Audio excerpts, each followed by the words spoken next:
Alright guys, we're here showcasing Rimuru in today's video. We have Turtle Snatcher right here for the showcase.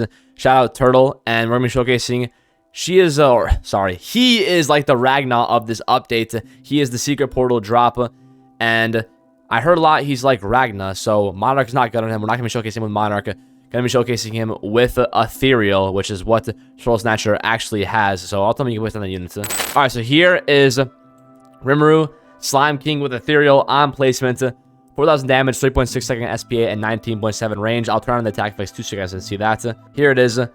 Two of them down, by the way. And we'll read the passages as well. So, Evolving Slime, every upgrade this unit gains, reduce the cost of the next upgrade of other players' own placements of this unit by 3%. Great Sage gains active Great Sage. Once Great Sage has identified an enemy, this unit deals 40% more damage to the enemy. Enemy can only be identified once. And Self-Replication. For every currently placed copy of this unit that is placed, this unit gains 30% damage. Any buff applied to this unit is shared among all the placements. Does not count for any stage buff, such as weather or the like. Or any full AoE buff, such as Haruka Rin. Okay, so how many can you put down? Let's ask. Alright, so it's a 4 placement right here. Okay, we're going to get one to the next upgrade. Alright, so here's this Rimuru. Oh, never mind. This is maxed out. So maxed out, it's full AoE. Here's maxed out Rimuru with Ethereal. 65,000 damage, 5.7 SPA, 46 range. And I'm guessing, though, you can make copies, too. Here's the Great Sage. That's to select the enemy one. A prompt will then appear explaining the enemy's mechanics, mutators, and what the mutators do. PvP shows how much economy your opponent has.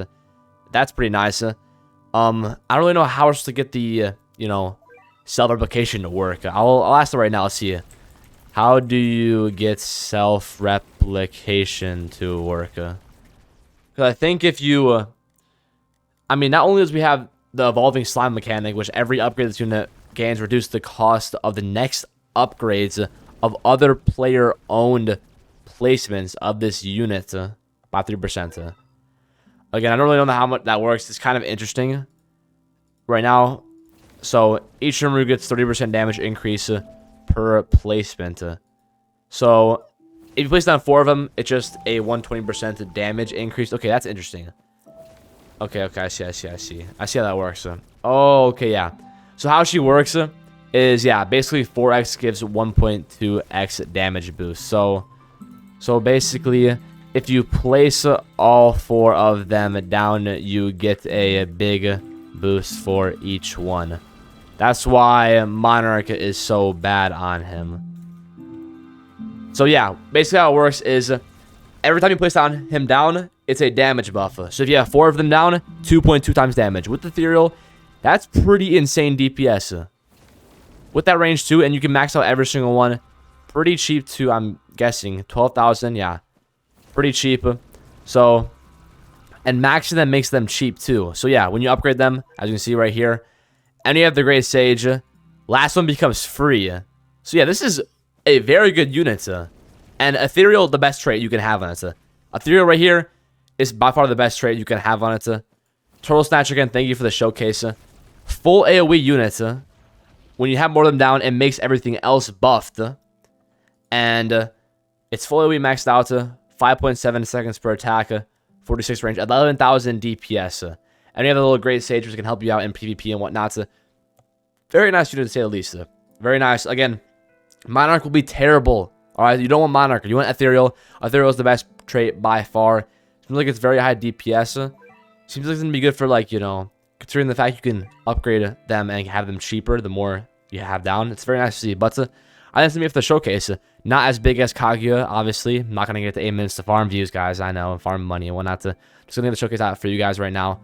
And oh, wow. So here is the thing. Never mind. So here's the little index thing.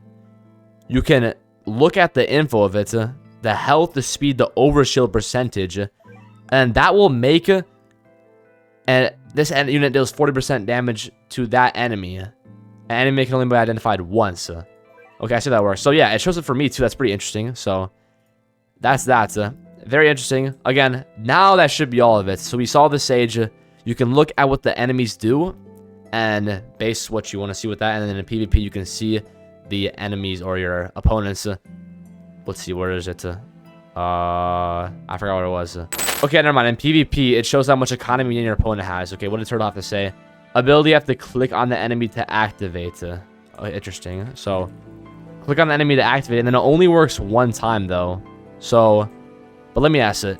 Does that 40% boost last for all those enemies or just one of them? Because that's what I was wondering, because it says right here, let the enemy a prompt will then appear explaining the enemy's mechanics, mutators, and what the mutators do. And it does 40% more damage to that enemy, but does it mean... Because enemy is a broad, you know, category. If we say enemy, right, so that can mean alien, cadet. Yeah, everyone. Okay. So you could be doing a 2.6x damage boost with 4 Rimurus down and an enemy with the ability. So if you select grunt, all grunts will be affected. Okay, yeah. So I think when we do an alien enlist info, when we find that info, every single alien enlist ability or unit will take 40% more damage. So essentially that could be up to, in theory, if we think this is true, in theory, be doing up to 2.6x damage. So as you can see, Rimuru's doing 2.2 damage, but it's 40% more to those enemies that you locate or use Great Sage on. So theoretically, it could be up to a 2.6 damage boost. So again, Monarch would be extremely, extremely bad on Rimuru. She seems a little bit underwhelming to me, at least. Her passes are not, like, extremely crazy. The Evolving Slime Duel and Self-Replication is nice to have. It is nice to have. Any buff applied to this unit is shared among all the placements. So, yeah. Does not account for the stage buffs such as Weather or the like, or any full base units such as a Haruka Rin. Okay, that might make it even better, though. That's interesting to see. And we have a... Ooh, we can't see this overshield. Interesting. So, yeah. I think that should be it. Again, shout out Turtle Snatcher for the showcase. He got Rimuru with Ethereal already. Very nice to see, and thank you very much for the showcase. Now that should be everything I have to showcase for you guys today. Again, if you like the video, make sure to subscribe. I'll be doing some actual content, not just showcases. Once, you know, I get a little feel for the update and see what it has to offer. But that's all I have, guys. Like and subscribe, join my Discord server, join my Roblox group for that merch. You see that? Hey, peep the fit. And I'll put a video on the screen right now you can watch, or whenever it comes up on the screen if you want to watch another video. And I'll see you next one, guys. Peace out.